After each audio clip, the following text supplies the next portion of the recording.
নমস্কার, অ্যাস্ট্রোইস্টমে সবাইকে স্বাগত। প্রিয় দর্শক, আজ আমরা আলোচনা করব সিংহ রাশির জাতক জাতিকাদের জন্য ২০২৬ সালের ৫ থেকে ১১ই জানুয়ারি প্রেম ও বিবাহিত জীবন কেমন কাটতে পারে তা নিয়ে।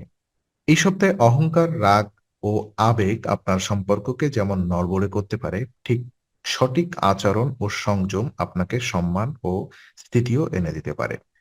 আপনি সিঙ্গেল হন, প্রেমের সম্পর্কে থাকুন বা বিবাহিত, এই ভিডিওতে প্রতিটি দিক বিস্তারিতভাবে তুলে ধরা হয়েছে। সম্পূর্ণ ভিডিওটি মনোযোগ দিয়ে দেখুন।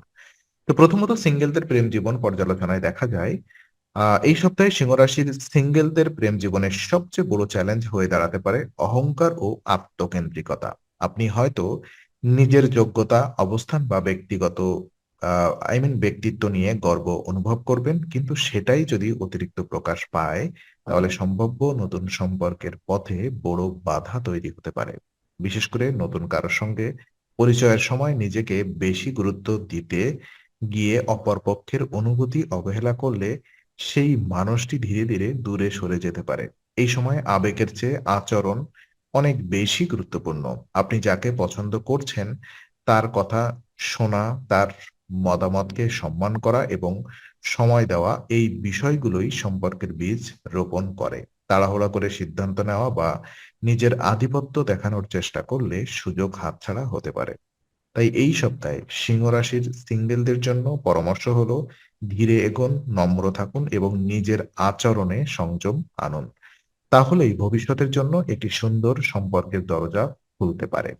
আর প্রেমে থাকা ব্যক্তিদের জন্য, যেসব সিংহ রাশির জাতক জাতিকারা ইতিমধ্যেই এক্সিস্টিং রিলেশনশিপ বিলং করছেন তাদের জন্য এই সপ্তাহটি কিছুটা সংবেদনশীল হবে।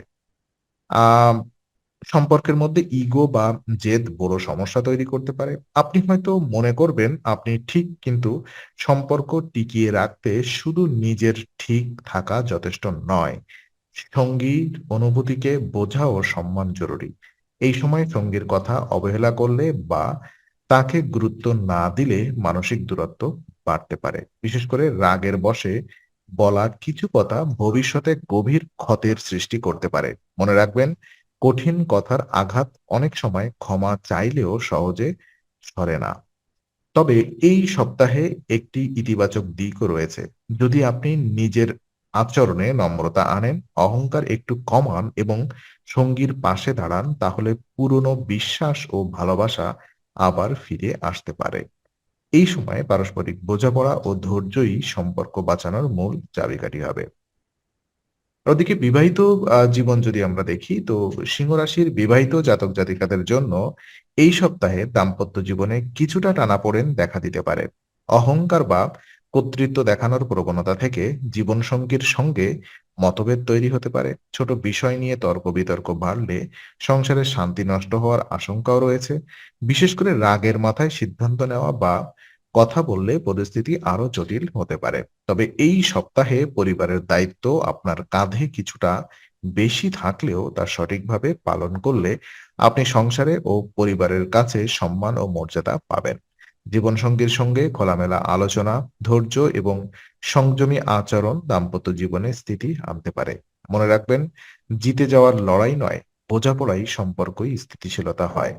আর আপনি যদি নিজের অহংকার নিয়ন্ত্রণে রাখতে পারেন তাহলে এই সপ্তাহের আপনার বিবাহিত জীবন টিকে থাকবে এবং ধীরে ধীরে ভারসাম্যে ফিরে আসবে। তো বিশেষ কিছু উপায় এবং সতর্কতা যদি আমি আপনাদেরকে বোঝাই, এই সপ্তাহে সিংহ রাশির প্রেম ও দাম্পত্য জীবনে ভারসাম্য আনতে মানসিক সংযম অত্যন্ত জরুরি। অহংকার ও রাগ নিয়ন্ত্রণ না করলে সম্পর্কের উপরে নেতিবাচক প্রভাব পড়তে পারে। তাই নিজেকে স্থির রাখার জন্য একটি কার্যকর আধ্যাত্মিক উপায় অনুসরণ করা প্রয়োজন। তো বিশেষ উপায়, প্রতিদিন সকালে বা সন্ধ্যায় শান্ত মনে ১৯ বার ওম ভাস্করায় নমঃ জপ করুন। এই মন্ত্র জপ করলে সূর্যের শক্তি ইতিবাচকভাবে কাজ করে, যার ফলে রাগ ও অহংকার ধীরে ধীরে নিয়ন্ত্রণে আসে। মানসিক স্থিরতা বাড়ে এবং সম্পর্কের মধ্যে ভারসাম্য বজায় থাকে। নিয়মিত এই উপায় মানলে প্রেম ও দাম্পত্য জীবনে নেতিবাচক প্রভাব কমবে এবং সম্পর্ক আরো দৃঢ় হবে। তো আজকের আলোচনা আমরা এখানেই ইতি করছি। ভালো লেগে থাকলে লাইক, কমেন্ট ও শেয়ার করুন। আরো এমন ভিডিও পেতে অবশ্যই সাবস্ক্রাইব করুন। আবার দেখা হবে। ততক্ষণ ভালো থাকুন, শান্তিতে থাকুন। নমস্কার।